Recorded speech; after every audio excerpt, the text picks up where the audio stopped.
everybody. Welcome to Living the Line. Today I'm riding solo again, but I'm very excited because we've got a guest today, Alex Nall, who is one of my favorite writers and cartoonists, like at the moment, with a body of work that I think is really starting to come to full fruition.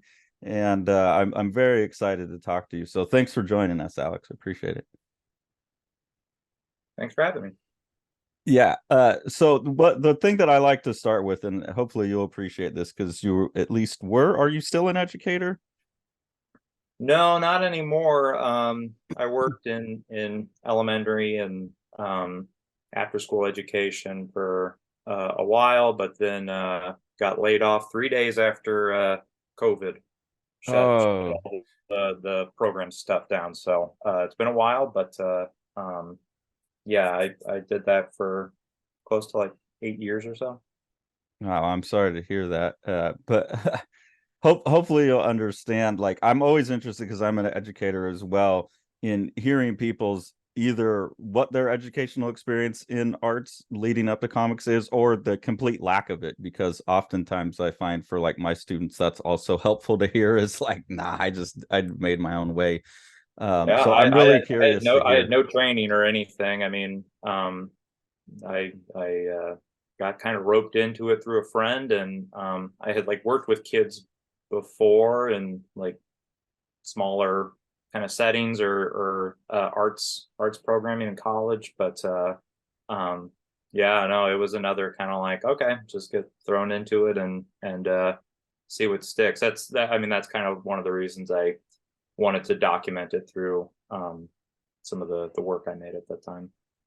Oh, okay. So you're talking about education. I was asking about art and comics and stuff. Is that something Oh, that you had sure. a formal education in art, or is that also No, no, something? same. I mean, yeah, no, I mean, I've been drawing since I was a little kid, but no, I went to school for English literature. I took art classes, but um, never went to like a formal art school or anything comics focused. And what was the like the earliest thing I have from you, like you've been making work for quite a while now. The earliest thing I have is the Let Some Word That Is Yours Be Heard. I think that's 2017. Yeah, Um, my this is my first book teaching comics, so that's like the mhm. first volume of all the teaching stuff. This was 2016. So yeah, I had been making a lot of work uh up to that point, and just had never like had a a printed book with all of it collected. So that's kind of when I started doing the self-publishing stuff, and yeah, tried to just kind of keep up with that. So the comics were something you just always done, and at some point you said this is to a point where I feel confident that this needs to go out in the public. What was that like? What incentivized that first? Like, okay, I got to put something out now rather than just doing this as a thing on the side. Yeah, I don't know if I would say it was confidence. It was more just eagerness to um, yeah, see my work in a book, and I had been going to like small press shows and zine fests and stuff, and you just kind of learned that like part of it is printing your stuff and trading it and giving it to people you admire or people that you think would like it. And up to that point, all I had was like little like Xerox comics and stuff or a Tumblr link. And I don't know, I it was just always a dream of mine to like be a published author or something. So it was more an indulgence than um something that I told myself, it has to happen by a certain time. It was more like, okay, if I can do it the first time, then maybe I'll learn. I'll learn how to Hmm. get better at it. And hopefully anyone who's kind of looked at some of the older stuff can kind of see that I've gotten a bit better, or things have kind of shifted from what I was writing about 10 years ago to what I'm focused on now. So that early work, I'm assuming, based on the title and then the having read the Let Some Word That Is Yours Be Heard, are there more in that teaching comic series? Yeah, I did a final one, Are Comic Books Real, with Okay. Kilgore Books. So there's sort of a trilogy of the teaching stuff, and yeah, the Let Some Word That Is Heard Be Yours was a sort of a quasi biography of Mr. Rogers that I kind of always wanted to do. So a lot of times if I kind of have an idea, I just sort of roll with it and um yeah, again, see what the response is from peers or people who do read my stuff, and yeah, most of the time people are encouraging, and uh it gives me the confidence to uh collect it and put it out, and I think that's maybe one of the trickier things about comics, especially, is you can get so bogged down by someone else's like work or productivity, or um it begins to become daunting, like, oh well, why even bother. So I Yeah. kind of always fight that by just always be working on something and kind of have um a project in development, so that I don't get stuck in that spiral. That's good. Can you go a little bit more into that trilogy? What that first book is about, since I don't have it, wasn't able to Yeah, get so it. I mean, this is like one of three copies left. I mean, it's just it kind of just details like the first like year of teaching at this Okay. elementary and high school program that I worked at. And it was I had been doing like slice of life auto bio stuff like online, and this was just a way again to get it out there and sell it to people and go, hey, I'm trying to uh make work. And one of the other reasons I kind of focused on the teaching stuff is, up to that point I hadn't really seen a lot of work about written by teachers about teaching, about working Mm-hmm. with kids. So I thought it was an interesting perspective, and yeah, I found that a lot of people related to it, or people responded to it, and that was encouraging enough to kind of keep that up the whole time I was working with kids. Um, so yeah, the all of it could kind of be seen as one big volume of work. But yeah, it was fun doing the Mr. Rogers bio, since I had never kind of written a biography of someone I really didn't know too much about him. I just always had admired him as a Mm-hmm. person and a cultural icon. But I thought that was kind of an interesting way to blend like what I was experiencing as a teacher, and kind of how he uh, used television, his program, as an educational tool. Um, and then the last one, Are Comic Books Real, is sort of more of the same, just drawn better, and uh, uh, has a few more like I don't want to say like sadder stories, but like a lot of like the first volume is just slice of life stuff, or stuff that happened to me the day I drew it. I would go to work, something would happen, I would jot it down like on a scrap of paper, and then go back to my apartment and you know just do it all in one sitting. And I just kind of learned to let things sit, marinate, and kind of actually plot out a story with the real life event, rather than just depicting it in one or two pages. So it like the arc of those three books, you feel like you went more from a diaristic approach to a more controlled, like total package approach. Yeah, for sure. I mean, the last volume, I don't have a copy of it here anywhere, but I mean, it's just juicier and meatier stories. It's basically those three books are kind of like my like training ground for they're like they're apprentice works, you know. Yeah. They're fine. I don't disown them or anything, but yeah, they're kind of a capstone in that part of my life and uh uh comics career up to that point or whatever. Well, for people listening, I will argue with Alex about his own work a little bit and say the one that I've read, the Mr. Rogers one, I wouldn't call apprentice work. It's a very touching book. It's interesting because I had just based on the title and what the Mr. Rogers one was, I assumed it was a series of books that were not about teaching and teaching comics, but like about teaching with comics or Yeah. like creating biographies or something. So that's actually really interesting. Again, it's sort of a mistake in like the way it's marketed, or you know, like even the font on the cover is terrible. Like it's very misleading, and I guess that's kind of nice as it's a surprise for anyone that does pick it up. But you know, like a lot of things, there's just so much I would do differently with it. You know, if I had the chance. Uh, you know, there were his widow was alive during the time I was working on it, and you know, the documentary It's a Beautiful Day in My Neighborhood and Won't You Be My Neighbor hadn't come out yet. So there was all this, there were all these people willing to talk about him and their time on the show.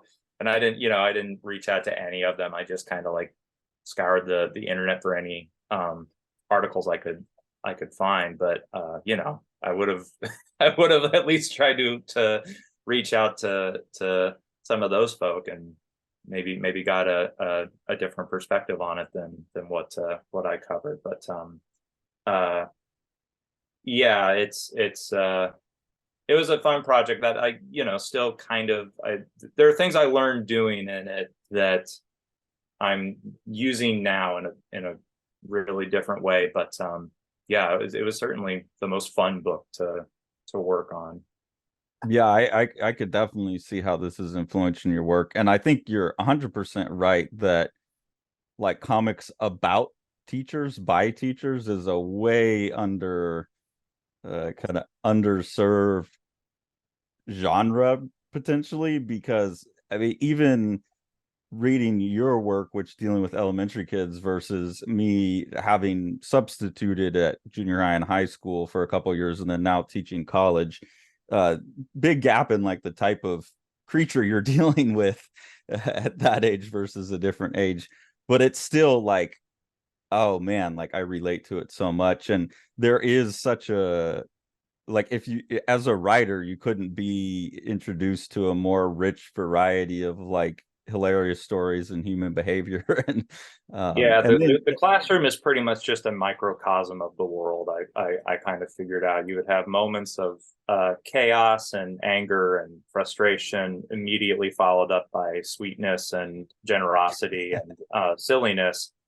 And sometimes it would happen so quickly that you would kind of be like thrown aback, like, wait, weren't we just having like a meltdown a second ago, or wasn't I just screaming at one of you for doing something? And that kind of became a model I would I figured out, like, oh, you know, that could be a whole town, you know, of people, or that's how characters in a fictional world would interact. So yeah, it was like I said, it was a really good training ground for the things that I was always interested in, but didn't really have like the real world experience to kind of comprehend or see firsthand. And yeah, again, it taught me a lot about how people interact and um, how crazy, you know,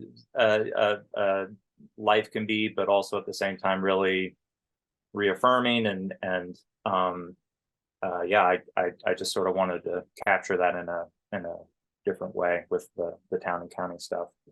yeah, so let's get into that because that's the book that first got me into your work. Is I got a copy of number one from Partners and Sons in Philadelphia. when we kind of first started doing this channel and I really wanted to broaden my horizon on comics, I knew there was all this stuff that you're never going to see in like a Diamond or whatever. And so I went to Yeah, yeah. stores like Partners and Sons and that dealt in that kind of work. And I said, here's $100 for the month. Surprise me. Oh, And cool. Town and County was one of the ones that I got in that first batch of Surprise Me comics. And reading it, it was like, holy shit, this is the comics I've been hoping for. Or at least I at that point I only had one issue. I didn't know, but it felt like this is what I've been looking for, which is the potential for someone to spend an entire career in a place and really explore humanity through the lenses of a million different characters. Well, not a million, but small town.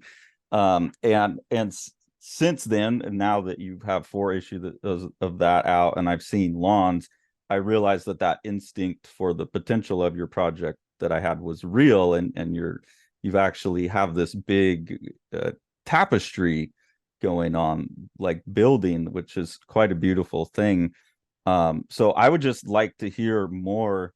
Yeah, literally a tapestry. That's Oh, the drawing of you know, the town or whatever with all the characters where they live and everything. And I refer to it just about every day I'm at the the desk or whatever. But yeah, no, and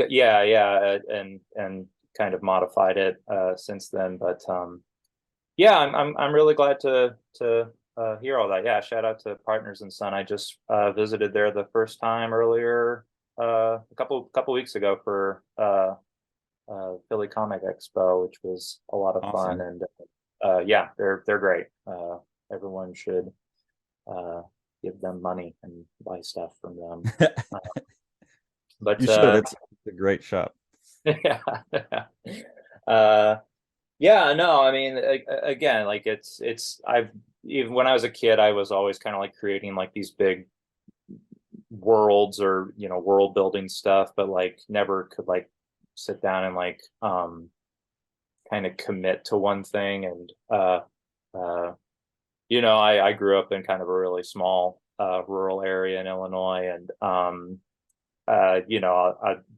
I would not say that anything in the comics are based off of real people or anything, or any particular place, but it's certainly the model for what I'm doing now. And there are certainly people I met and grew up around that had an influence on me, or stayed with me for whatever reason. And I think I've just reached a point in my life and uh, uh, career that I think, well, there has to be a reason I remember that person or that place. And I'm more interested in kind of writing about it and figuring out what it maybe means to me, and see if it kind of relates to other people, or that's the hope, is that yeah, somebody else can kind of read about this really really small town in America, and kind of recognize themselves or their own life in it. Uh, but even before the town and county stuff, the idea was kind of explored in Lawns, which was like a graphic, my first like attempt at a graphic novel with Kilgore Books.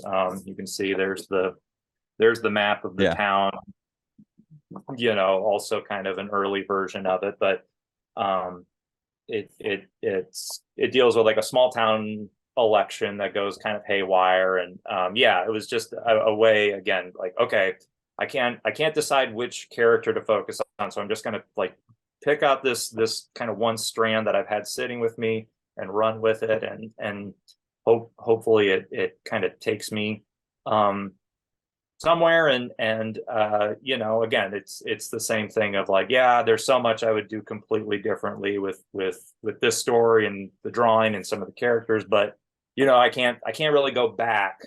I just have to go forward and kind of use whatever I I put in that book and use it to kind of guide me towards new stories or new strands. And so far it's been working, but I'm definitely always, I don't have like a big like plan for anything. It's always Mhm. just sort of like, okay, I'm just gonna let that sit, marinate for a little while, and then if I pick up a strand from Lawns in a few years, so be it. If one character who seems really minor and inconsequential ends up being a main character in a different thing, that again feels really uh true to the vision that I have with the the town. My goal ultimately is that every resident of the town gets their own like feature or story, whether that's a 1 page 6 panel thing or a 200 page graphic novel or something. So will that be my life's work? I don't know. I again, I don't. There's no timeline for me. It's more just sort of um, following whatever strand I'm kind of feeling at the time. I've got these 2 pages up here are a story I'm working on now that feature a character from a story I did for Rust Belt Review. This like uh this like kind of jock character, this Mhm. football player character who's very minor in this story, but again, there's something about him or that character that I'm like, oh, what's really going on there? Or why does he say certain things in here? What's the backstory? So again, and the idea is hopefully that nobody, you don't need to know any of this going in. It's not like you have to read that to understand this, but it's just a hopefully an enriching reading experience for whoever picks it up, but can stand alone on its own, if that's all anyone ever picked up of my stuff. Yeah, that's what I'm there. That's what I'm really fascinated by, and what immediately grabbed me in Town and County One, where I said, I think that's what this is. I hope that's what this is, and Yeah. it's panning out to be that. And like I didn't even realize until I pulled out that like kind of note sheet that you gave with issue 4. Yeah, that came in issue 4, that Lawns was part of the same story. And I thoroughly enjoyed Lawns, and I thoroughly enjoyed the Town and County stuff, and I hadn't related them at all. And then you realize, oh, this was like a while back in the town. And that quilt, it's like it really seems like a quilt, and you even have a drawing almost like a quilt in issue 4 using the landscape like that, where yes, like each piece really is standing on its own, but then there's this greater whole. That approach, I can't think of many other cartoonists. There's another guy I'm going to be talking to soon who's kind of doing a similar thing, but it's like the most exciting approach to me that I'm seeing in comics right now.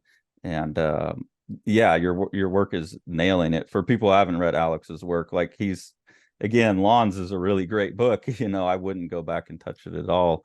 Uh, so it like with you, how much of it was in place when you get started, and how much of it is that like I don't know, I just stumble across this character? Because that's part of what's exciting about it, is like as a reader you're like, I don't know, that person may be important, they may not be. Yeah, I mean, I knew it was going to be. I knew the town that I grew up in was going to be the model. I always had that, like, okay, I know that area really well, so let's just use that as like a home base, and then I have like just sketchbooks full of characters or doodles and stuff, and it's almost like I've kind of fallen into this rhythm now where I'm not really. I'm more. I'm searching more for something that I already did, whether it's like a week ago or something I drew like 5 years ago, plucking that out and then inserting it into the town and going, okay, let's see. It's like putting like a little uh lab rat into a maze and just sort of seeing what they do, how they interact, and it's working so far. Again, like I there are definitely characters like I have in my head that I'm like, I want to put them in there. I know they're going to go in there, but I have to kind of I just have to wait for like the right moment or Yeah. a place to introduce them. Whereas like someone like the main character in Lawns, um, Roger, I have a early drawing of the first panel where he said "Love my dog," and I just I don't know why, but for some reason they're just looking at that drawing made me want to follow that character and see like, okay, who is this guy, and like why Yeah. does he love his dog? Why is his lawn unkempt and unmowed?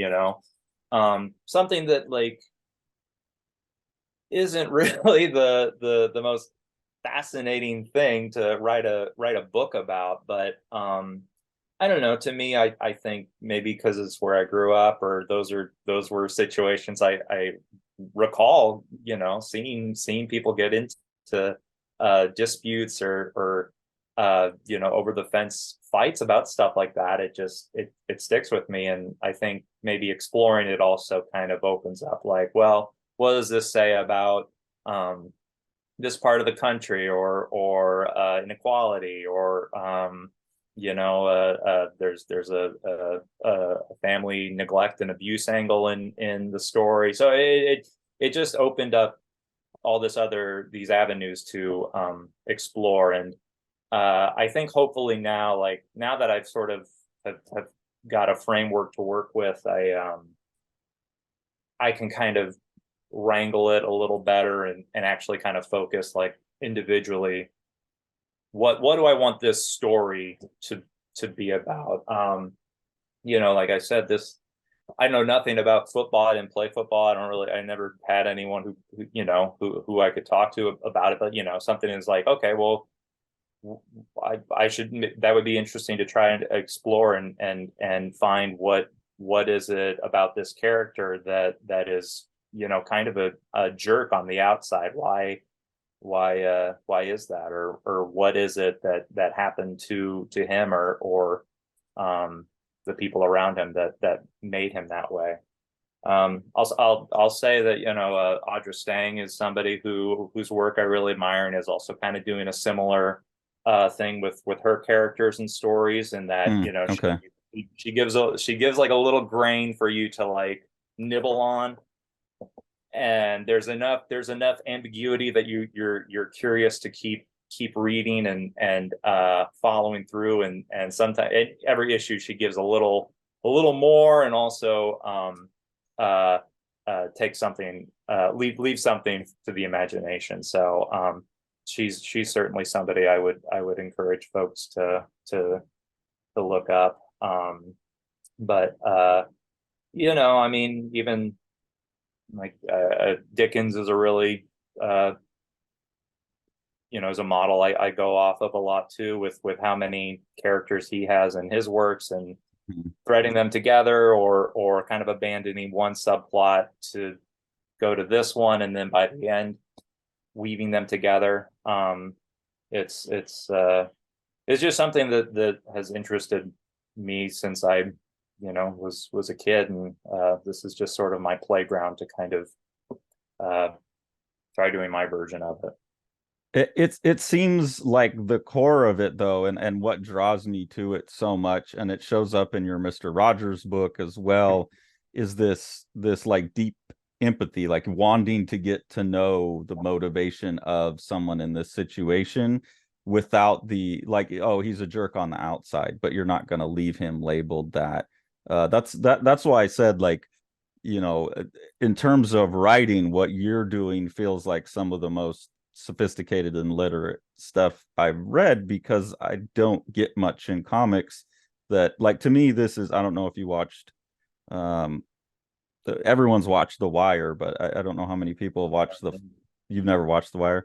Their follow-up show, Treme, is a kind of ensemble cast show about post-Katrina New Orleans. And I've always thought that was just this beautiful model of storytelling where everyone plays the bad guy at some point and everyone plays the good guy at some point. Yeah. And your work seems to have that. And I mean, you kind of already answered a little bit, like dealing with the kids helped you with that, but what else can you say about developing that sensibility? Because it's not just going to make you a good writer, it's going to make you a better person, hopefully day to day. Yeah, I guess it's acknowledging that, like, yeah, there's good and evil in all of us, and sort of accepting that, but also exploring it and going, okay, well, why do I feel that way, or why do I want to act that way towards this person or myself, or the people around me. And yeah, I think what's what's fun about it is yeah, exploring sort of these sometimes unanswerable questions. Like one of the revelations that happens in issue 4 is that you find out that you start to kind of see that, like, some characters are related to one another, and Hmm. the the the the storyteller in the first story, Marianne Torn, is this kind of elder. She's like of the older generation who grew up in the town her whole life, and you kind of find out that her cousin is Don Homer, who is who tells the first story in issue 1, and you find out that he's died. So Hmm. and that's not something that I definitively say at the end of his story, but it sort of plants a seed for others to investigate and go, well, why did this happen? Or I thought he was such a happy guy, or he always seemed this way. And it allows us to kind of explore together, like, well, who really who really knew this person, and did they even know themselves truly? Were they actually displaying their true self to you? um One of the things I really admire in good works of fiction is when you can tell the the author trusts the reader to follow along and actually ask, okay, what's actually happening here? What is being said actually occurring, or is that the perception of the character, or the the social mores of the town? Like, I think those are things that all of us kind of uh experience day to day and navigate in so many different ways. And that just seems like something that I think is worth exploring in comics. I mean, Love and Rockets is a model for me as well, in that I think both Jaime and Gilbert do it beautifully and confidently, and also have a whole history with those characters that is so fun to go back and explore, because you think one thing during one issue or period of a character's life and their work, and then maybe 10 years later it's revealed, uh oh, that thing you thought about them, yeah, it wasn't true. It didn't actually happen that way. I think I recently read or heard that Jaime said that Maggie, like, has uh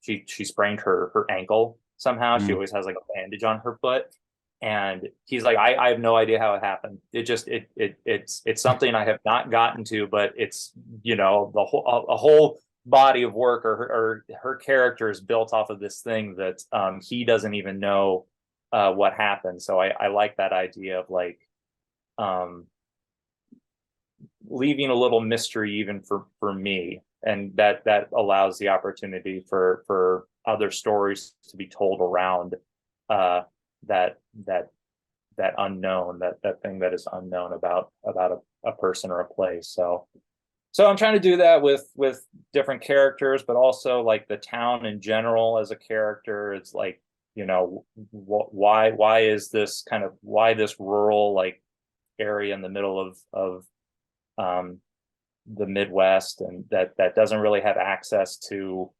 there's no store or anything in the town. There's kind of a park, two churches, um, And growing up, that kind of allowed for, us to, or any kids to just have their imaginations carry them and make something of the the environment. And I think that's kind of interesting to let the characters do that in this work as well. Well, and it's like the bravest form of writing, because you're going to be evolving as you make the thing. Like, making the thing is going to change how you view the world, and then that's going to affect the next one that you make, and then that's going to change it, rather than like, here's ABCD, the points I need to hit, and it's locked in. And I think that's part of what makes it so exciting, is to see a person grow over the course of a project through the work. And that's what I saw in issue one, was like, here is a Hernandez brothers level world. Honestly, one that's more exciting to me, because it seems like it could spin. There's not like a Maggie in my mind in the town. It's Yeah, the I town. don't have a main character. I mean, I don't want there to be. I mean, that's kind of why I started with Roger and Lawns. Is you think maybe, oh, he's, if this is book one of the thing, maybe he's the focal point, and he has yet to, he's going to, I already have an idea of how to bring him back, but he's just another resident in the town. Yeah. Um, yeah, so I got married last year, so I wanted to have um a story about two people getting married, and also like kind of like, throw some things in there that I was like, oh, I want to preserve like this moment of the day, or um the process leading up to it. And within that, like telling a wedding story, it also allowed me to explore, like, okay, well, who isn't in love in the town, or who's struggling to find that, um who doesn't have what these other characters have. So it this was like the first issue I felt like, okay, now I can actually kind of like start weaving some of the strands together, hence the notes and annotations page that comes with it, so that you can kind of, for anyone that's interested in making the connections, can kind of see, well, this is what this person is referring to in this panel. um Yeah. I always one of my favorite books is Ulysses, and that there's an annotated guide that, like, there's some parts that are just completely inaccessible. You're like, what the hell is actually what's going on Yeah. here? And there's an accompanying sheet that says, well, this is what this character is talking about. And once you Yeah. kind of realize it, you go, oh, okay, that makes total sense, because this person knows so and so through this or whatever. And um I'm it's really happy. Sorry, go ahead. No, I was just saying, it's just really involved. And sometimes I kind of realize, oh, I created a a dead end there earlier, or like, oh, I did something 3 years ago that I can't really go back and change, so I have to kind of work around it. But that's also part of the puzzle that I really like about this series is, Hmm. like you said, it challenges me. It's sometimes there are things that I want to do that I can't because of something I did in a previous issue, or even just like with where I place certain people in the town. Um, but yeah, it ultimately it allows me to try and push myself to figure out what can I do, or what can I do with what I've built so far. And I'm really excited that we're talking now, after I just got issue four and kind of reread them all as a chunk, and recorded a review of them that will be up the day before this. Because issue four is the one where the thing I was hoping it was becomes obvious that it is, which is this interconnected kind of quilt. So that was really exciting. I got to say, since you showed that marriage scene, you were this can help us get into your process a little bit. You were very, very kind and sent along No. these two little original drawings Yeah. that look like a first take, slightly different from the actual in the book. So how does your process work here? Yeah. Well, the easiest way to explain that is I've done every single one of my books completely differently. From like the size of the paper to the type of the paper to the materials. Um, I struggled for years. I still struggle like to figure out what the way I do my work is. And actually what Mhm. I've landed on is I don't have a one way of doing it. If you know, if this is the piece of paper that is closest to me and I have an idea ready to go, then it's going on this, and that's going to be the way I do the work, rather than like, okay, I've got to get the 9 by 11 Bristol board and it's got to be squares and it has to be perfectly, that's too much anxiety for me, and ultimately I feel like it makes me it detracts me from doing the work that I really want to do, which is just telling the story. So yeah, so this is the pile of like, I work at a library and I have like all of these little scraps of paper that just sit right by me. And I mean, when nobody's needing a book or something, I'm just kind of making panels or, working off of a script, and yeah, so these are all sort of like the the roughs, the rough drawings. And then once I have enough and can kind of piece out like what text is going to go with what drawing, I'll scan them, shrink them down a bit so that they're all on one page. And then, for this issue, it was just all done on um, uh, 8 by 10 typing paper, just printer paper. Okay. Um, and I'll take those and try to find the one that, yeah. So then I'll just take them and use my light box and trace or kind of make corrections from the And then version here's that you the have. yeah. And yeah, so it's one of the uh one artist talk that always stayed in my mind was years ago when Craig Thompson was doing his tour for Habibi. He came to Quimby's the first year I lived here, and I'm a big fan of his, and that's it's like a 600-page book with beautiful drawings in it. Amazing. Yeah. And, yeah, and I don't know. Someone asked him like, how long does it take you to make it? And he said, well, I have to draw the book 6 times before I'm ready to do the final version or whatever. Damn. At the time I was like, 6 times, that's insane. Like, Yeah. and I don't know, like on his blog or something, like he posted like, first version is something very quick and barely resembles a drawing, but then with each version there's it becomes more refined and Yeah. closer to what ends up in the book. So essentially this is sort of my way of like do the drawing 3 times in different formats so that I end up at some place that is where I want it to be. But yeah, and I don't know. Again, it's because I do work full time. I have to kind of like find the moments to work on stuff. So this sort Yeah. of gives me a way to be working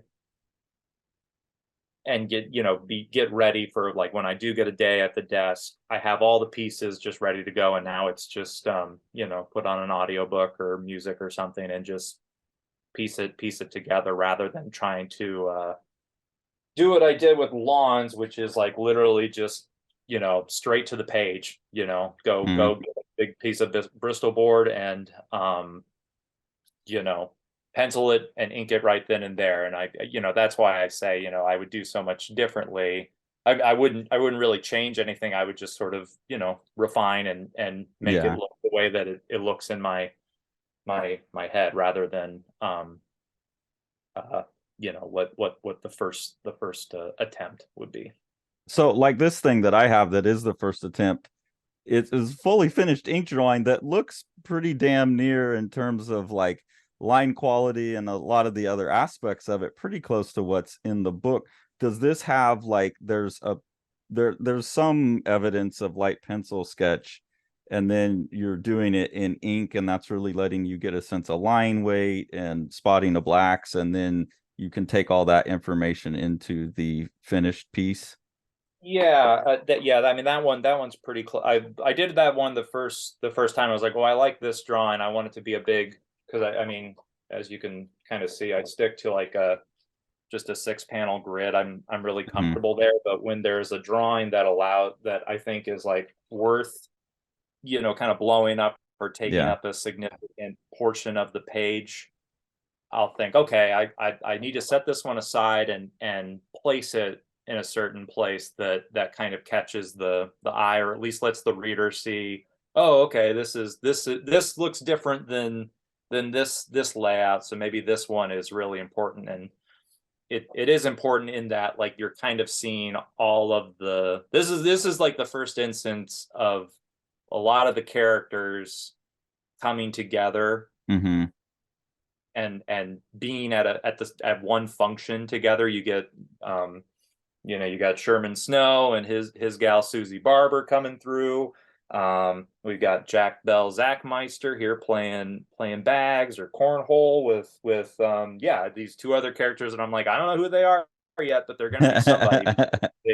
They got invited to the wedding party. So again, it's planting the seeds and giving me reassuring me that, yep, these characters do belong here, and then these other ones who I don't know yet will now I have to come up with a reason, like, why those two other characters are coming to the party. They must be on good terms with Robbie and Diane. So Yeah.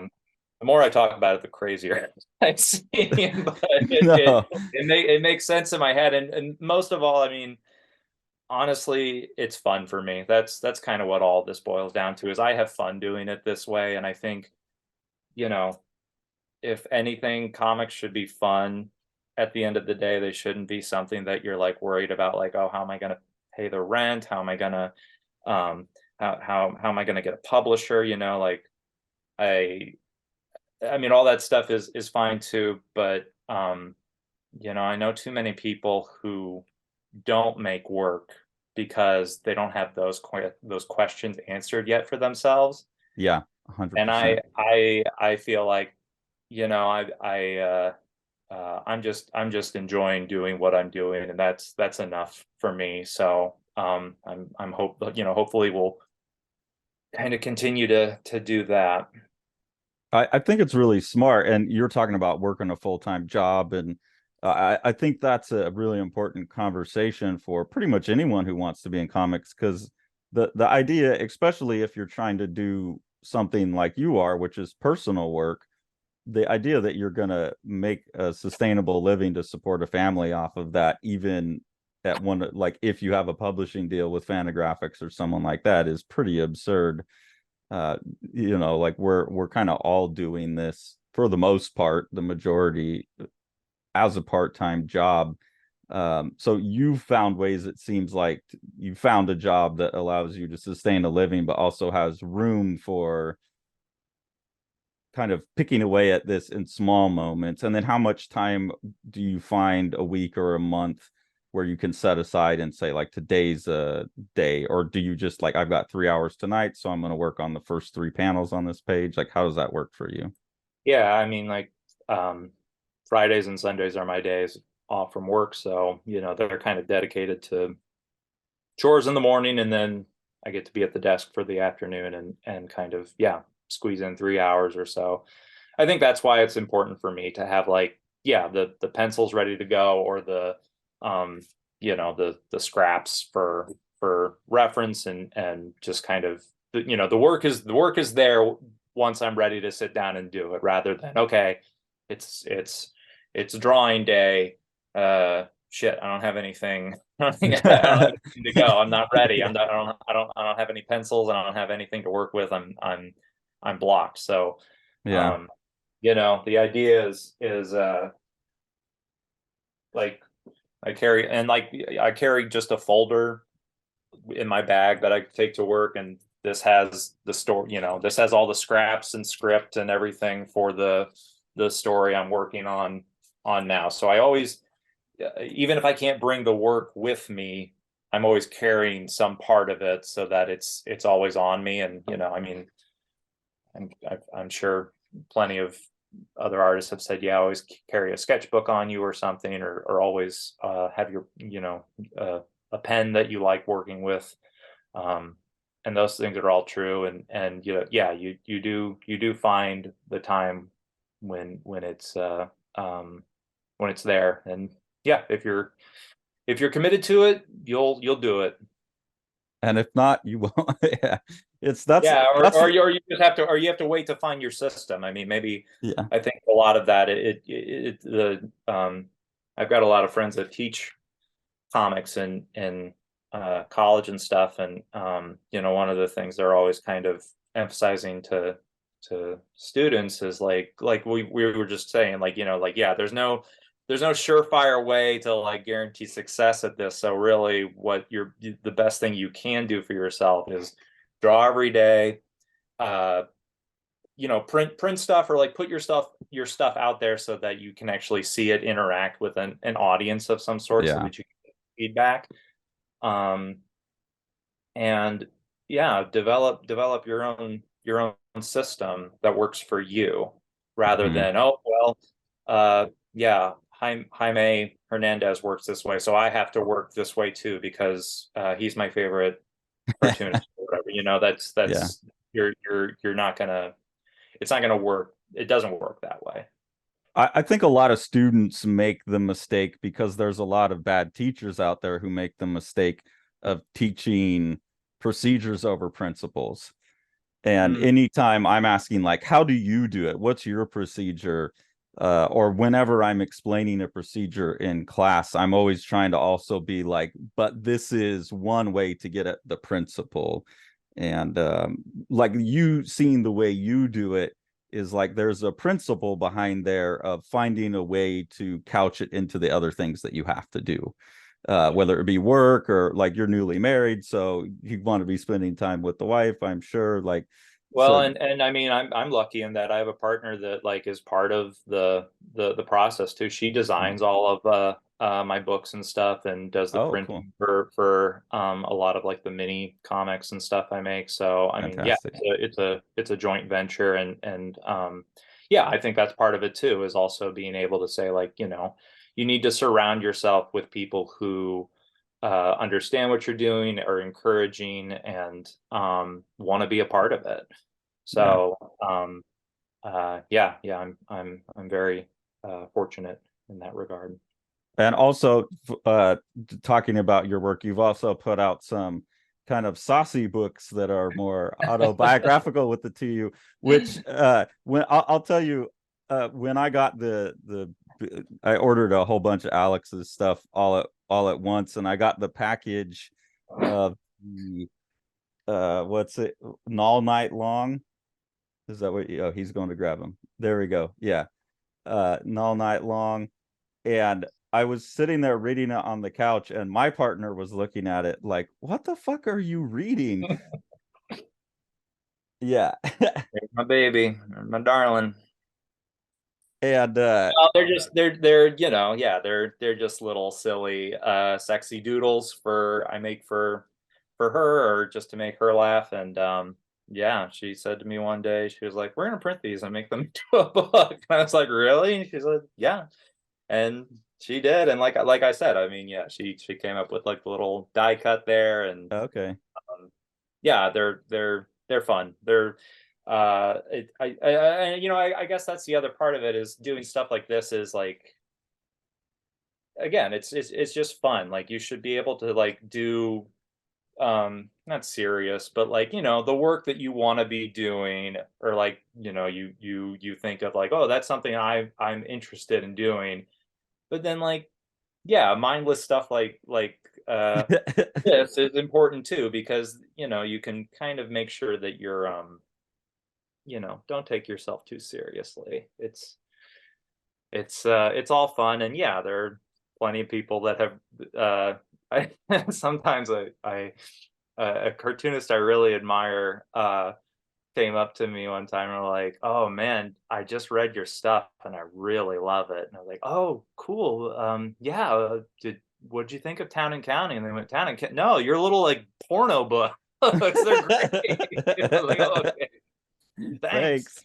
So yeah, yeah, it again, it opens up yourself to a different audience, or again, allows you to have fun, which it should be.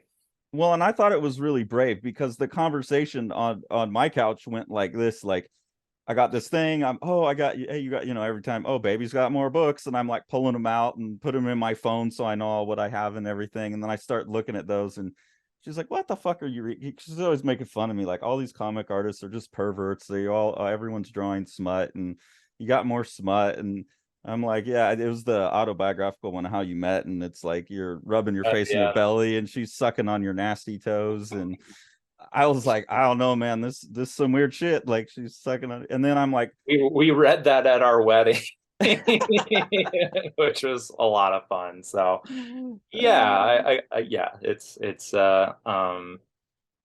I think it's more important uh,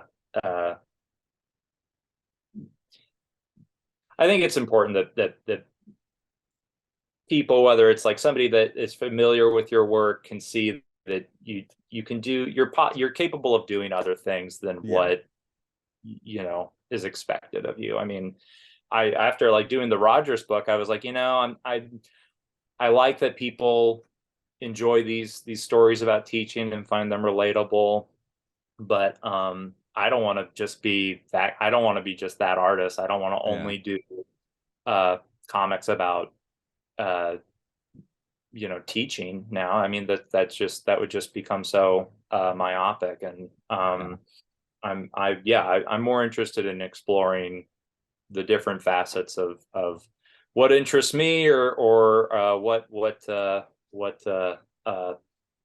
um things that are kind of influencing me at the time, or provide enjoyment for others. So Well, that was sort of the idea with those. and that's where the conversation went, is from what the fuck is this to like, oh, this is an artist I really like. And look, he made this book about like being a grade school teacher and Mr. Rogers. And the immediate response to that was like, that's pretty fucking brave to put this out when you're also doing this. Like, and then, I was like, yeah, this is brave. Like that's a hell of a move to do that book and then like, oh, but he's potentially also still teaching kids. And then it was like, wait a second, like why is that a fucking issue? Like, I uh, wouldn't do that if I was still teaching. No. but even the idea that like that would be a cause for concern, it's like, yeah, all the teachers go home and have a partner. Well, yeah, I mean, if I see what you're getting at, and I mean, yeah, that's the idea, kind of like with the town and county stuff, is that, Yeah, yeah, they're all people, and I think it's worth investigating how do all of these people interact with each other while also being their own person. So, like, one of the challenges I've got kind of written down in my phone or my book of ideas is like, like, I mean, this is rural America we're talking about. I'm going to have some characters who are going to say some really nasty things, or have some yeah, opinions that are really different from my own, or probably my readership too. And I have to, yeah, it's just going to be another challenge of how I do that, or how I yeah, how am I going to write a racist, or how am I going to write somebody that has done something really really terrible, or says really terrible things, and says them confidently, the way that um, people in parts of the world talk about. So I think um, that's something that I think, well, I could just ignore it. I could just pretend that everybody in this town gets along and is not xenophobic. But that's just not true. That wouldn't be true to the work or the characters. And I try to treat the I try to treat all of that as if it were real, and a place that reflects things that we see in the culture today, and the past, even in the past too. So And that character will go home and be like a wonderful father yeah, or something. right, Yeah. yeah, absolutely. So I mean, that's more interesting to me than trying to solve that question or that problem. Which is what a lot of like genre work seems to do. It's like it's speculative sci-fi, how to solve a problem, or like superheroes are grappling with this, but they're kind of like it just your work, and honestly the whole Rust Belt review, like now I kind of associate it as like there's a group gathered there that Sean Knickerbocker has kind of Mhm. found people with a Yeah. similar, it seems like you're all kind of working in that same assumption about let's just talk about reality instead of try and solve it. Is there any group there, or have you all met? These are just people No, that, no. I mean, Sean's it really shows the skill of his skills as an editor because other than Audra and a few other contributors, I don't know too many of the folks in there. And yeah, like you were saying, I mean, there is a strand that kind of runs through um all of the stories in each issue. And I think that just, I mean, that's just really encouraging to me as far as like, oh yeah, see other people kind of see this or are yeah. exploring it in their work. So it must be worth continuing or um uh seeing how they do it. I think like the latest issue, number 5, has a really great, I love Matt McFarlane's story in there about like this like kind of like Bigfoot character like going like just like dating like online dating. That And one's awesome. it's so good and it's cute and it's funny and like it's a little naughty in place.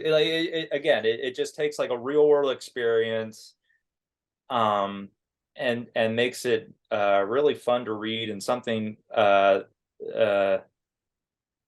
if somebody said to me like, "Oh, I'm gonna, do you want to read this story about somebody their dating life?" I would go, "I no, not really." But he said, "Well, it has Bigfoot in it, and he's gonna like have sex with the lady from the deep." Like, oh, okay, yeah, yeah, I'll check that out.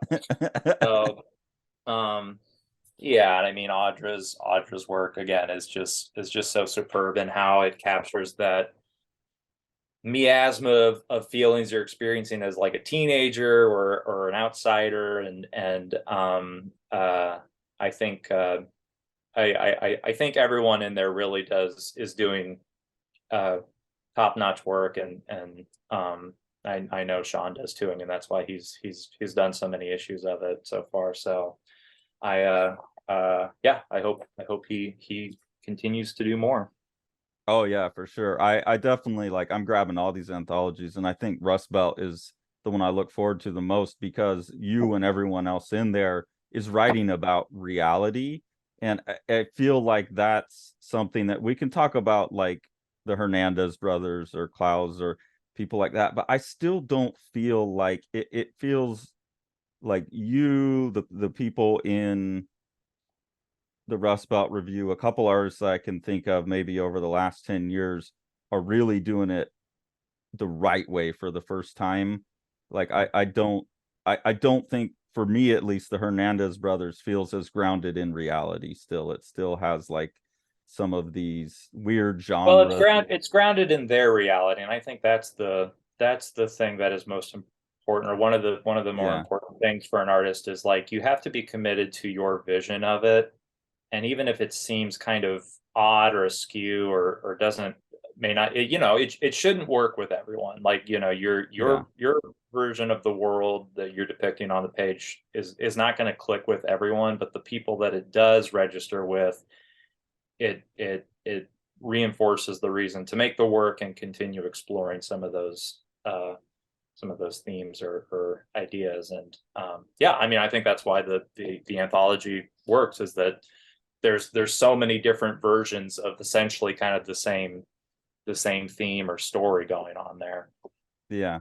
And it's like really, really heartening for me to see that. I keep coming back to it as um maybe one of the things is that you all seem to be writers Mm. who draw versus people who have like really, really spent a lot of time. I mean, there's varying levels of, like moving towards Hernandez brothers level control, or at least Jaime.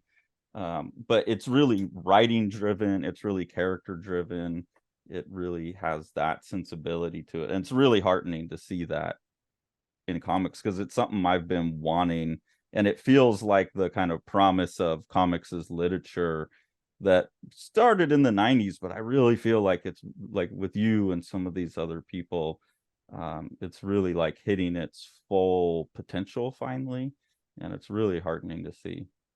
It's a golden age for sure. I mean, I help organize a zine fest here in Chicago, and uh, every year you definitely see more and more people making work and doing completely new things. There's a really great comics reading series here called Zine Not Dead, where you see Mm. people read and perform their work in ways that you never thought you'd be able to read a comic before. So it's really encouraging in that there's just so many different ways to uh, explore the work and see new creators, and yeah, ultimately hear different stories, and kind of learn something from them. Who are some of the like top off the top of your head people that you're most excited about? Uh, that's tough. I mean, I've mentioned Audra. She's great. Um, my buddy Mike Centeno is a great cartoonist. His series Futile Comics is you got to check that out. Okay. It's so good. Yeah, I I'll haven't send you heard a link that or yet. something. Um, he doesn't. I'll just off the top of my head. He has a John Samus has a one pager in the new issue of Rust Belt. I think he's so funny, and he's so good. He's like my age or a little younger, but he's already like just a master cartoonist in my opinion. So whenever it's so rare that he puts something out, that whenever there is something from him, I'm excited. Um Yeah, his caught my eye, and I was like, shit, that's like Peter Arno level, like yeah, brushwork and yeah, he's cartooning. And I went to his Instagram, and it's like, well, what the fuck? Where's the rest of it? yeah, it's few and far between, but when there is stuff, it's really good. Um yeah, Evan Salazar, great storyteller, also doing some world building stuff there that's really exciting. Okay. Uh, Hartley Lynn, Pope Hats, his book Young Francis is like everybody who wants to um, make a graphic novel should read this book. It because it, like you were saying, it's writing focused, but it's character driven. It's about like people who work in a like and a law firm. Again, it's like I would not want to read this book if it was like a novel, but Yeah. um, the way he draws it and weaves it all together is so good. So I mean, anything Hartley does, I'm really excited about. Um, yeah, Yeah, that's fantastic because I could keep going, but then I would feel like I'm leaving folks out. But I mean, essentially, really, it comes down to anyone who's like making work and confident about it and enthusiastic to like share it in some way. I'm totally behind them. I love like going to um Cake or Zine Fest and just meeting new folks and yeah, seeing kind of the stuff that's coming out now, and also picking up stuff that from artists I met like the last year and seeing how they've developed, and yeah, it's always there's always a few surprises in there that kind of make me believe that yeah, we're in a really good place with storytellers and the where the medium's at. Is that how you're finding this stuff, is through shows like that? Because like I like you just held up all these things that looked amazing, hadn't seen a one of them. And Oh like wow. I'm constantly buying shit and Yeah, like yeah. constantly looking, and it is such a golden age that like so much good stuff just goes totally unseen. Oh yeah, for sure. Yeah, I mean it's yeah, definitely going to shows is a part of it. And I also kind of tell people, or I guess I don't really do it too much myself, but like, when I started getting into this, I would like travel to go to like shows outside of the city, or go to like Kansas City or Iowa City, places that like are hosting like a small press fest, and yeah, just go and bring like the multiple copies of your early work that nobody picked up, and just trading them or something, and it's way more important to make like the connection as a person than it is as an artist or a cartoonist. It's that should always kind of be the secondary Oh um yeah, 100%. reason for being in this. If you're in this for money or clout, then I think you're gonna be disappointed really early on. But if you can like find people whose work that encourages you and reminds you of why you love comics or this work, that's gonna mean a whole lot more than, oh, I got to meet so and so, or I traded books with this high caliber person or whatever. Yeah, people can smell that. It's like, hey, look, you're either here because we all love the same thing, or you're like trying to get ahead. Like it's real easy to connect about a thing you all love. Yeah. Um, do you think that this is something I've been thinking a lot about, is uh are we missing something in our current model that allows those connections? Because the shows are really expensive for people to get the booths, expensive to travel there. You get really lucky with some shops like Partners and Sons that will just like, I give them $100 and they send me. That's how I found your stuff. Um, Yeah. Instagram works to some extent, but that like all of those things, like I follow you, I'm sure you've talked about them. It's easy to get lost. Like uh Yeah, it can be obviously, overwhelming for sure. yeah, like is there something that's missing in the industry right now? Like obviously the distribution and all of that, like you're Mhm. already operating outside of that world. Is there something that would be beneficial to small creators to have like a stable, maybe online presence or something for their work, where those kind of interactions and stuff could happen without having to travel or happen more frequently?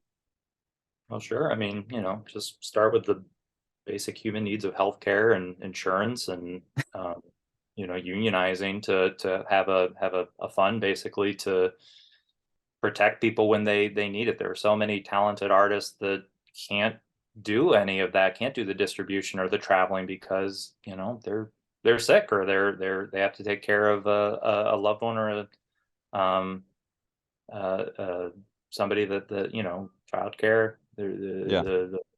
The the reasons are infinite, and maybe that's where social media kind of becomes the life raft that we've clung to, but now there are too many people aboard it. So yeah, Yeah. there's definitely some systemic stuff that the small press community could use, and I see that happening in small ways from different organizations. I just saw that the Portland Zine Symposium that happened in Portland for their fest, they included like a COVID test, in their like Mm, welcome bag to all of their exhibitors, along with masks, and I mean, they're just these measures that I see people thinking about, like, okay, there's nobody's going to do this for us, so we kind of have to do it ourselves, and yeah. that's I think the um I think that's also encouraging that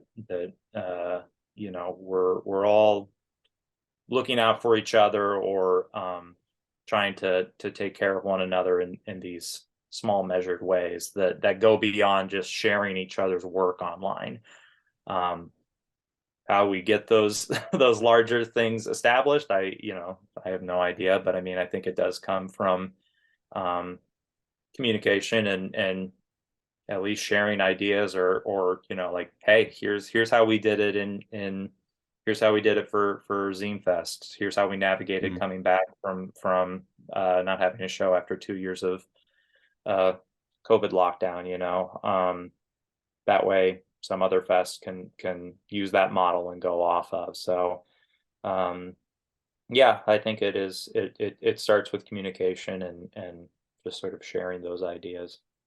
Yeah, that's fantastic. That's why I asked, because everyone's kind of got their own spin, and that's what I want. I Yeah. want that sharing, because that like this whole kind of thing for me has just been about, like, I've always loved the medium, uh kind of,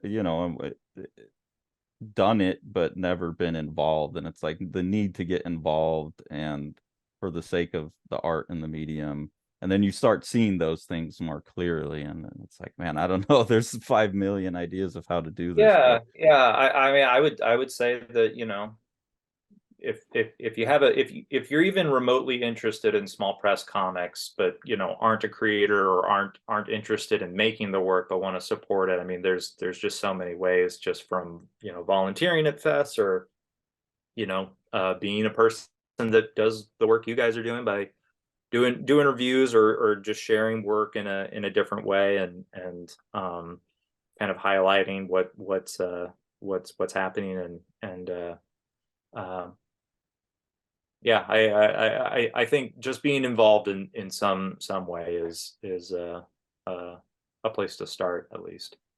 yeah, and I think a lot of people who don't draw or whatever, they feel on the outside of that sometimes, because it has that feel like it's only consumer or collector, but realizing that the community extends to the non-makers as well, as a that's yeah, that's really interesting. That's a good point. So yeah, man, I really think you're one of the people that, when I'm trying to leverage what little bit we have, that I'm like telling people, go check out Mhm. Alex's stuff. I really appreciate you taking the time to talk to me about it. And like I said, Town and County, been keeping an eye on it, and especially with issue 4, I'm like, yeah. So Well, I'm I'm glad looking. you like it. It's reassuring to see it works for at least one person. So that's enough of a reason to make another one. I'm sure there are more than that. And for those of you watching, if you haven't checked out Alex's work yet, please go do so. Are there anything coming out that you want to shout out, or just avenues that people can support you? Yeah, you can follow me on Instagram at AlexNall0. The publishing house that Hannah and I have created is called Hard Scrabble Cafe. Uh, you can go to our website there, hardscrabblecafe.com. We've got all of the Town and County stuff. We've got the smut stuff. Hannah makes really beautiful cocktail recipe books that she's printed and published. Um, we're it's our own little playground again to kind of do this stuff. So you can, if you're interested in anything we're doing, you can find it there. Um, I'm trying to explore some way of doing, like, not a Patreon, but like some sort of subscription model for next year, so that like anything I make with Town and County, with like little zine stuff, with little like process zines, that'll become like available to anyone that pays like an annual fee or whatever. So I hesitate to even mention it just because I'm still working it out, but Okay. that's something that I'm looking into and thinking about, since yeah, it's again about kind of just sharing the work with people who are into it, and I think that would be a fun way to explore it. So we'll see. And is that also a way that you could like collect the work? Because like I have all the Rust Belt review stuff as well, so I feel like I'm getting a pretty complete picture. But some Right. people might be like, because your stuff's showing up in anthologies and in Yeah. the books, is that a place where they could get like the complete? Yeah, maybe. I mean, because as far as I know, Sean doesn't have plans to reprint any of those issues, and the kind of the fun part of why I'm putting stories from Town and County into Rust Belt is it's a way for, again, like to create the web of oh, you got to go find this thread here, you got to go buy this thing, and yeah, maybe eventually it'll all be collected in some way, but uh yeah, that would be a way like to share it online, or be like, okay, if you missed out on Rust Belt 2, here's License to Kill, the story that was in there. So yeah, yeah, it would again just be a place that um I could kind of throw stuff out there for the audience that wants to see it. Fantastic. Do you have a name for this project? Like, because you have lawns in Town and County, and then these, is it Town and County, or is there, how would you? Yeah, Town and County is kind of just the overall um bucket that it all goes Okay. into. But uh yeah, uh I couldn't decide, you know, the town doesn't have a name. Yeah. So I always kind of like wanted to avoid like, oh, it has to be called something. I always kind of thought it would be more intriguing if there wasn't a town name, which I'm Yeah. also beginning to explore the history behind that. But yeah, Town and County is sort of the umbrella it all goes under. All right. Well, fantastic. Thank you so much. Everybody go out, support Well, Alex, thank you. This support the was Town fun. and County. Yeah, really Person. appreciate it, man. Take it easy, Cool. everybody. Make sure to like, smash that subscribe button, and ring that bell.